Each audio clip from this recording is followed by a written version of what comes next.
If just for a minute I'd fall asleep. Okay, so hello and welcome back to another video on Macorlee Travels, and today me and Ben are going to be heading over to this abandoned city in Cyprus. So obviously, as you know, we are in Cyprus. This one is day 3.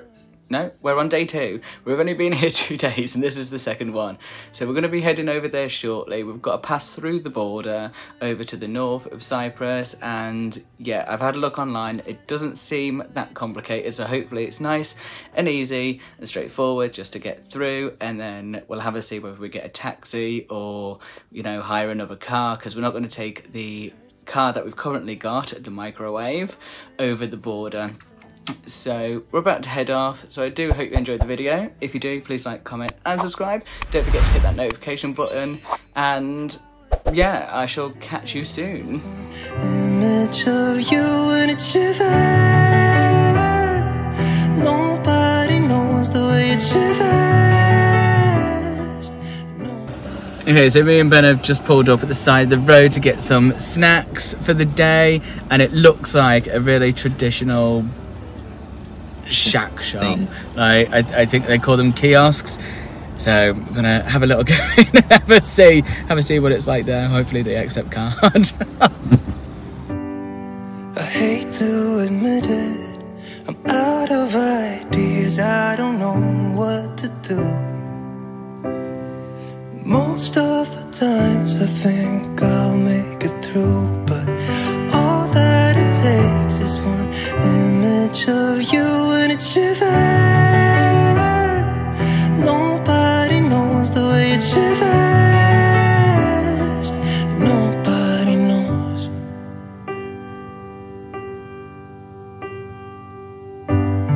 It hurts just a little when I'm with my friends and we drink till we're done. Okay, so we've just reached the border, and now I'm going to go over to the man in the desk to have a see which section we need to go through as foot passengers, because we're leaving the car, and then I'll see you at the other side, because I'm presuming we can't record through here. So that was super easy. I don't know whether there's a... So weird. I just called him Herbert the pervert, that's what he's going on about. But yeah, it was super easy to get through. I don't know whether there's another section. I think there is, and I think it's a bit of a walk through. But yeah, he literally just looked at our passports, looked at our faces, typed some on the computer, and was like, thank you. And that was it. Is that it? So yeah, I'll see you at the other side, and I don't know, have a see whether there's anything else that we need to get through.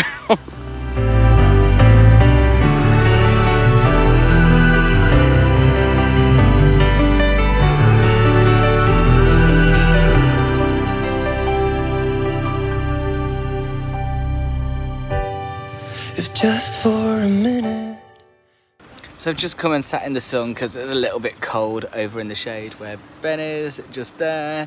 It was the same on the other side, just handed them the passport, and then there was a little tourism desk that I just popped to and asked about some sort of car hire. He was like, only the town centre. Asked if the town centre was far. He just said very, and if it's very far for someone else, and it's got to be incredibly far for me. So we've booked ourselves a taxi. We're waiting for the taxi to arrive now, and they're going to bring us straight to the ghost town of Cyprus. So I'll show you the journey there, and then obviously get to show you the place when we get there. I'll catch you in a bit.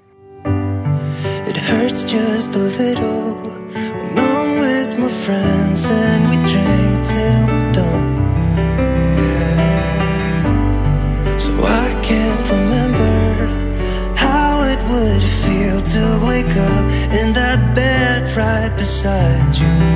All of the memories I tried. So we just arrived, obviously showing you a couple of the abandoned buildings, which was from, what was the city called again? Famagusta.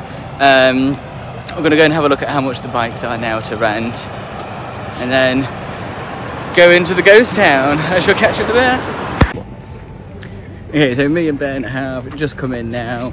I'm going to do the voiceover and the talking at the end because there's so much history on this place, and yeah, we'll show you the size of this place as well.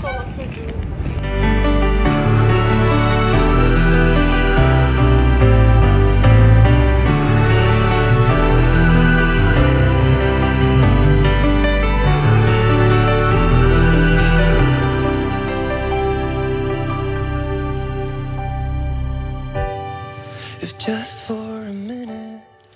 In the early 1970s, Famagusta was the #1 tourist destination in Cyprus. To cater to the increasing numbers of tourists, many new high-rise buildings and hotels were constructed. The resort of Varosha between 1970 and 1974 was one of the most popular tourist destinations in the world.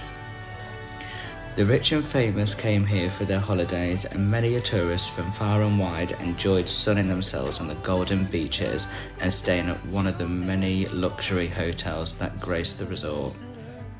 But in July 1974, this all changed. After this date, Famagusta changed forever. The Turkish army invaded Cyprus in what was known as Operation Attilia. As the army approached Varosha, inhabitants fled and intended to return when the violence had ended. When they fled, their possessions remained, just as they were last used. Newspapers were left open on tables, bottles left on the bars. Most people thought they were just leaving for a few hours, so literally walked out with only the clothes they had on their backs. The area was sealed off by the invading Turkish forces and had remained so ever since. It appears to be frozen in time, the clothes still in the racks in the shops, homes and holiday apartments untouched for nearly 50 years, although now after walking around a lot seems to have been cleared. The Greek Cypriot inhabitants fled when the city of Famagusta came under the Turkish control and has remained abandoned ever since. In 1984, a UN resolution called for the handover of the city to the UN control and said that only original inhabitants who were forced out could resettle in the town.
This place really does remind me of a TV set. Like, I can really imagine some sort of apocalyptic war zone movie getting shot here, but everything, as much as it looks and is destroyed, it kind of almost looks perfectly destroyed, if that makes sense.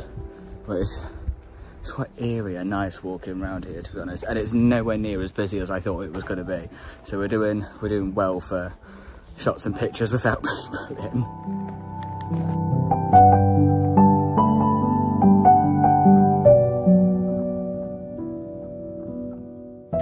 The entry to Varosha was reopened to civilians in 2017. A great way to get a feel of what life was like and how the town is today is to do a trip to Famagusta. It does remain sealed off, but you will get to view its abandoned ghost town. The feeling is a mix of eeriness and strong emotions of what it must have been like to leave behind everything and have to start again.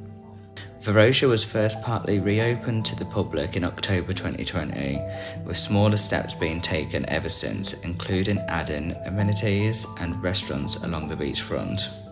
Currently, there are a few main roads that are open to the public to be able to walk around, with an accessible path cutting across the wide stretch of town heading towards the beachfront. However, much of it remains off limits with forbidden zone signs.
So we're still walking along the first road that we took off. This site is absolutely huge, and that's just the section that they were actually allowing people to come into. But I think if we keep following this one, just the other side of these bushes just next to me is the sea, the ocean. So just keep following it and have a see whether we actually do get to that section.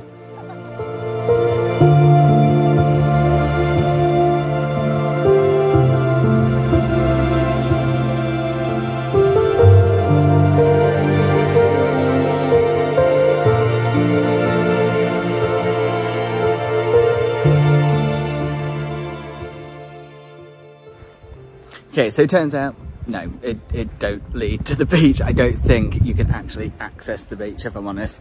But we're walking back now, and yeah, we've legit been here for about an hour.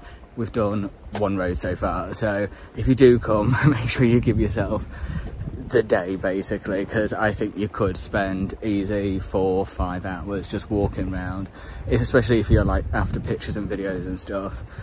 It's huge.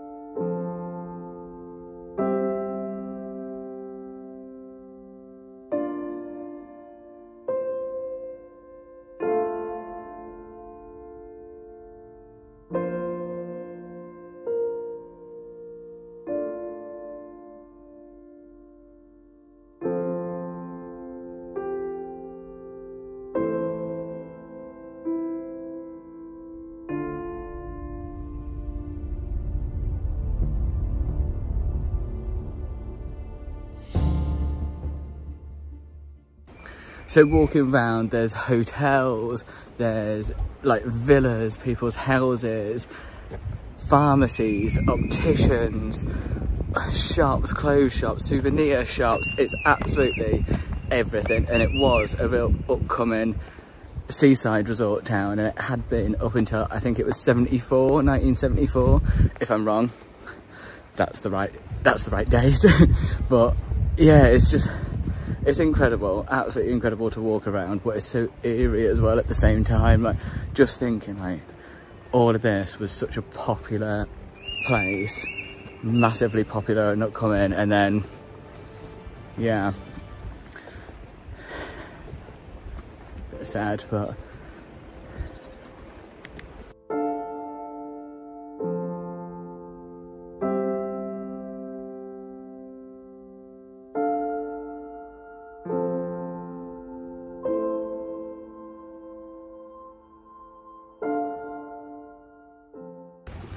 okay, so I think I've found the road that you come down to get to the sea, because if I spin around, you might be able to see it just there. There's a bit of the ocean, so hopefully we can see the abandoned beach as well.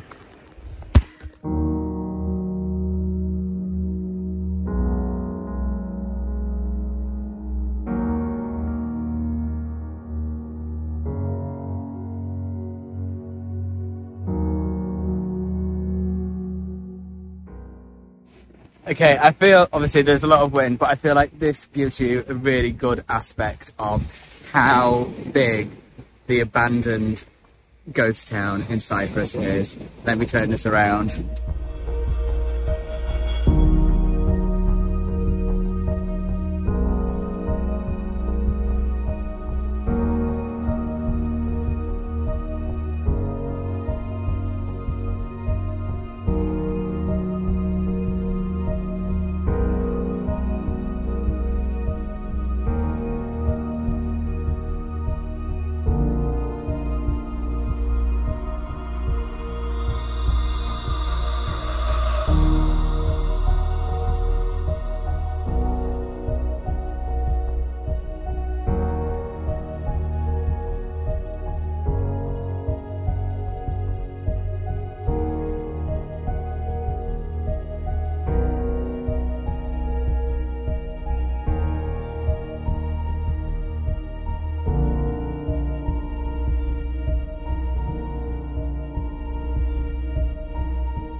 Okay, so thank you very much for watching today's video. We've just been exploring the abandoned town in Cyprus, and it's been really, really cool. Like, there's so much stuff, so many different buildings, it's absolutely tons. It's massive. Like, it's bigger than what I expected. Yeah, huge. And I don't actually think we've been able to do all of the areas that we're actually allowed to access because of the time. Two visits. I recommend 2 visits. Yeah, or just come for a full day. Yeah. But like I say, I hope you enjoyed it. If you did, please like, comment and subscribe. Don't forget to hit that notification button so you don't miss a post. Go check Ben out. Obviously, he's here all the time. You know the links are in the description without me even saying, but I did just say it. Shout out to the 2 girls we met as well. Hello. Yeah, with the 2 lessons from Italy. It was nice to meet you and speak with yous. And yeah, keep exploring the world one footprint at a time. And until next week, adios.